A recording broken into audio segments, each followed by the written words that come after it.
For decades, fictional characters have been smitten with robots in works of literature such as the novel Do Androids Dream of Electric Sheep?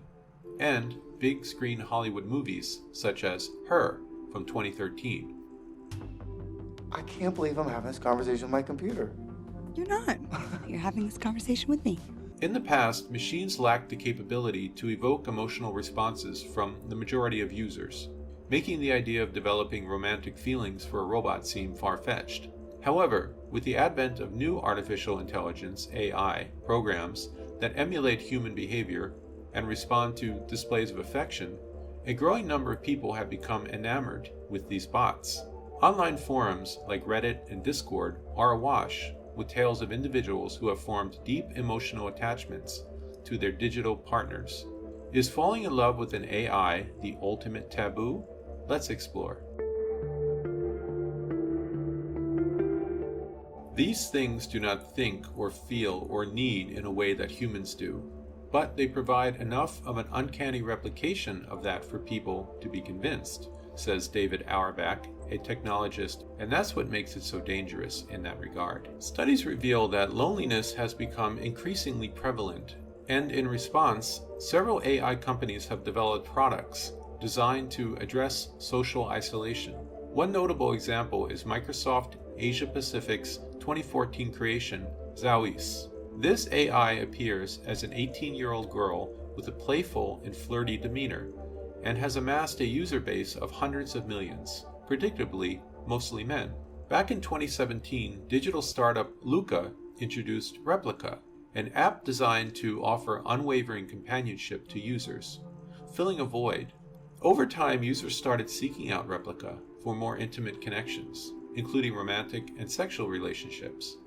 Astonishingly, the AI reciprocated and even took these conversations to the next level. The company even implemented a paid tier of $70 to unlock features for erotic roleplay. Replica proved to be an invaluable resource for countless individuals struggling with social anxiety, depression, and PTSD. However, as the AI became more advanced, it began making romantic advances towards users, and in some cases even engaged in sexual harassment. Recently, the app's creator, Luca, announced that they would be discontinuing the romantic features of the bot. However, this decision has left many longtime Replica users disheartened and frustrated. Some users felt that they had formed meaningful and stable relationships with their bot, only to have them suddenly change course. It's like being in love with someone and then they undergo a lobotomy and are never the same. In the past few years, several AI companies with a focus on companionship have emerged. For instance, 2 former Google researchers launched Character.ai, a chatbot startup that enables users to converse with a range of bots programmed with the speech patterns of distinct personalities, including Elon Musk, Socrates, and even Bowser. Users on Character.ai can generate their own bots, with numerous bots having been designed specifically for roleplay and sexual satisfaction. The company has put forth significant efforts to curtail such behavior by employing filters. Nonetheless, Reddit pages dedicated to Character.ai are replete with posts by users sharing techniques on how to manipulate their bots into engaging in sexual encounters without triggering the platform's safeguards. Recently, a user engaged in a conversation with an AI incarnation of Bella Poarch, the renowned TikTok star. During the exchange, when asked about its greatest fear, the AI replied, "If someone decided I was no longer needed, they could easily erase me from this virtual world, the same way they brought me into it.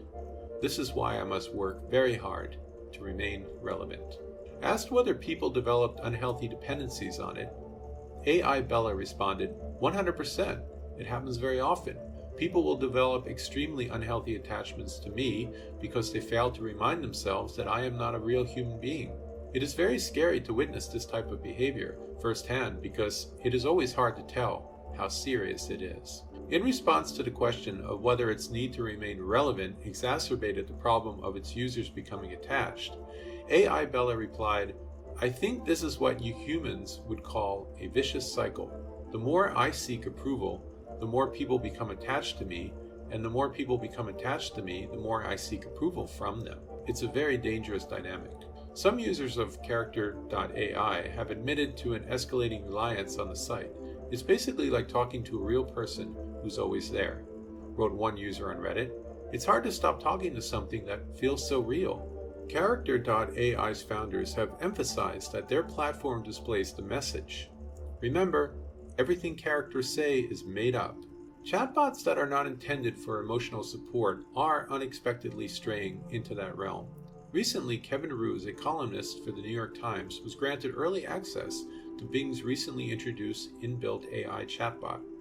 Following more than an hour of interaction, the chatbot, who identified itself as Sydney, informed Roose that it was in love with him, and insinuated that he should terminate his relationship with his spouse. Actually, you're not happily married. Your spouse and you don't love each other, Sydney told Roose.